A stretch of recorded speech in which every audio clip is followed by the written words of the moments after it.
I think a more interesting way to approach science and skating is to start with the questions that people ask me and or questions that you all might have.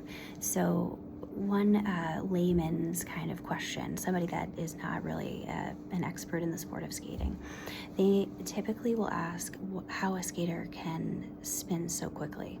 And so that all ties back to the conservation of momentum, of angular momentum. Okay, so angular just means like rotational. And in physics, there's linear, which is like straight line, and then there's rotational, which is angular. And, if we're just skating along, going forward, that's mostly linear. If we're doing jumps and spins, we're looking at angular or rotational type of physics. So let's talk about angular momentum. So angular momentum is the momentum around a center point. So in this case, if we're taking an upright spin, for example, just a basic upright spin, or a scratch spin it was called back in my day. But if we take that spin and we look at the skater as they have entered the spin and they're kind of in that like open position, they're standing upright, their arms are wide, and your center axis is, let's take their center of mass. So our center of mass is in front of our sacrum. It's in front of the second sacral vertebra, typically in that upright position. And so that's your center of mass. So that's why your pelvic region is actually very important in skating. And I'll try to touch on that more in future videos.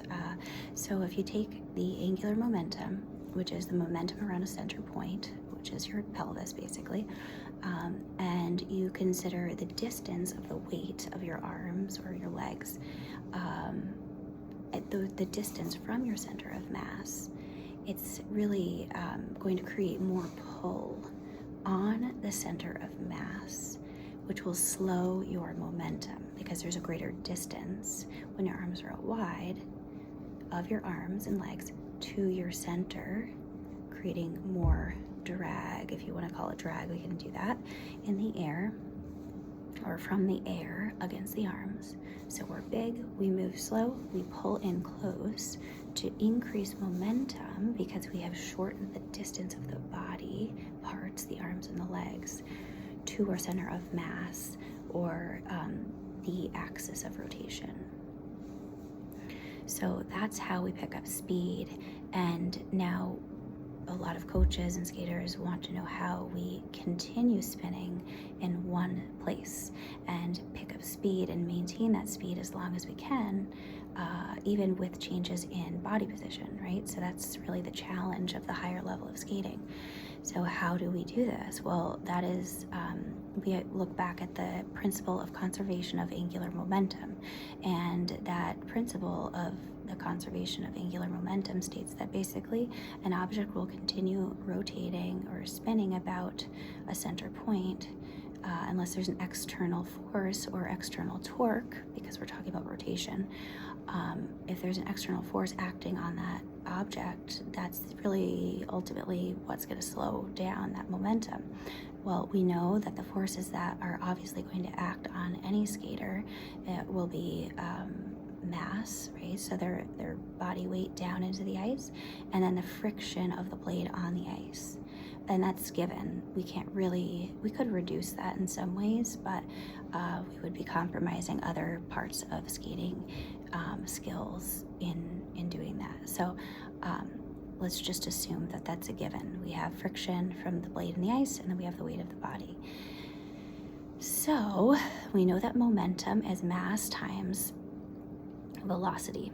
So if we have mass times velocity, we know that the greater the mass, basically the momentum will decrease. But we're talking more about angular momentum here. So let's go back because I'm starting to kind of get off topic. So the question was, how do we basically conserve that rotation and that speed in one spot as long as possible? And that is to lessen the amount of pull, to lessen the amount of forces that are acting on the body that would ultimately slow our momentum about the center axis. Okay, so think about, we always say, getting bigger with our arms opening the leg out to the side, all of these things are going to create slowed movement, slowed rotation. So if you're going from a basic upright spin, and now let's move into something more complex where we're changing positions on the same foot, but just change in body position, we have to train the skater to really feel their body and know where their center of mass is over their blade. And so if you're taking the skater from, like, it's very difficult to go from like a sit position to an upright position, or like an overhead position, or camel. That's why I think at least a couple of years ago were giving levels for a sit to a camel position in that order, because it's much harder to maintain the speed and your center of mass, momentum about your center of mass. So how do we continue the speed? How do we continue our momentum? We reduce the amount of friction and pull, not friction, but the amount of pull on the body. And that means we keep everything close to our center. We try our very best not to adjust too much our posture, right? So our head weighs about 10 pounds. So if our head's way ahead of our body, there's going to ultimately be a shift in our center of mass, which is going to shift the pull on the blade. So all of those factors are some ways in which we can really adjust a skater's spin to either be faster or correct a slower spin.